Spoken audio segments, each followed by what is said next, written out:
One of the reasons I became a full-time journalist is because I was laid off.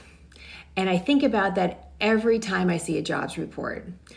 The jobs report we got today is better than expected, but there's some important information in it that's going to be very informative for the months to come. So I want to unpack the jobs report and really talk about the data, but I don't want to forget that we're talking about real people because I've been there. Hope you're having a great Friday.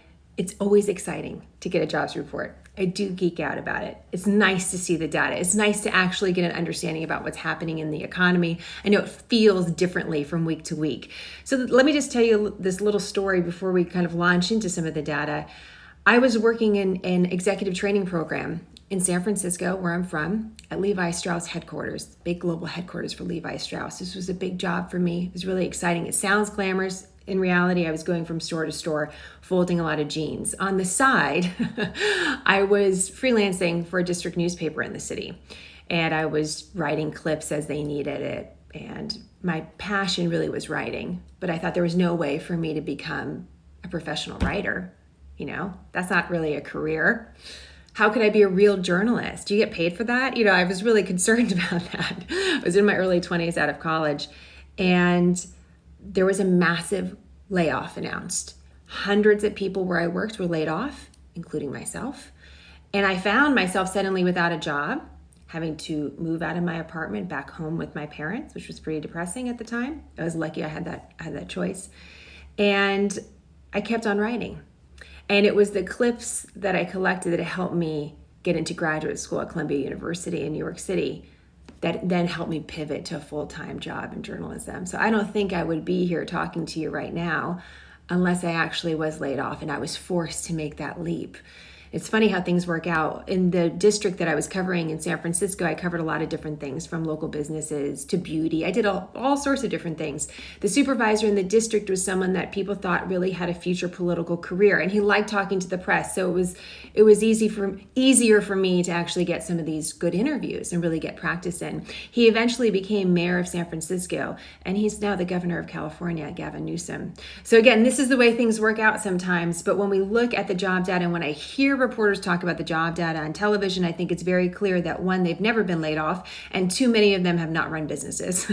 And that's really important to understand the jobs data. So let me get to it. I just wanted to tell you that because I think about it all the time when I'm looking at these reports. These are really big numbers, and each one represents a life. So what you should know about the jobs data is that it's better than expected. When we're looking at jobs reports, it's always, did it meet the expectation of economists and analysts? And that's what we see kind of play out in the stock market. So the jobs report overall, in any historic time, is not good. We have more than 10% unemployment. That's historically not good. But it's better than economists thought it was going to be. They thought it was going to be a little higher at 11%. So the jobs data, looking back at July, is better than expected. That's also important to know. All data, when it comes to the economy, and really in general, is backwards looking. We're looking at a snapshot in time. We're not looking at August 7th, 2020. We're looking at the entire month of July. Lots happened in the last week. The employment picture could have changed. So that's important to know as well. I want to talk to you about where jobs were added across the board, because we saw an improvement in unemployment rate. We saw jobs added in a bunch of different sectors. The sectors where we're seeing the most additions are really interesting. And by the way, we're going to post this on the website. You should always have access to the Bureau of Labor Statistics report. It's not as much fun as reading an Us Weekly, but it's really informative, and you should take a look at it yourself because the information's all here. So the sectors that actually saw big growth is leisure and hospitality, government, and retail trade. And I want to stop right there because that's really important to know. If you look at the biggest growth that we saw of jobs coming back to the economy, it was in leisure and hospitality. Nearly 600,000 people came back to those jobs. However, since February in that sector, we have lost more than 2 million jobs. So yes, we've recovered some lost ground, but not completely. What's important about this, and also retail trade, which saw an addition of 250,000 jobs, is that these were businesses that were open again. They were able to open again. And now as you know, depending on where you live, some of them have had to close again. So what is this going to look like moving ahead? If some of the biggest job growth that's helping in the unemployment rate is coming from sectors that are on the edge of closing down again, potentially in the fall, is this something you could take to the bank and say the US is improving when it comes to the job data? And that's a big question mark. The larger, bigger picture is whether or not the jobs that we're seeing added are permanent or temporary, whether or not the job losses we're seeing as well are permanent and temporary. Jen, you had a really great question about the modern economy. And that's really a big conversation among economists is how does this pandemic change the way that we work and change the way our economy is structured?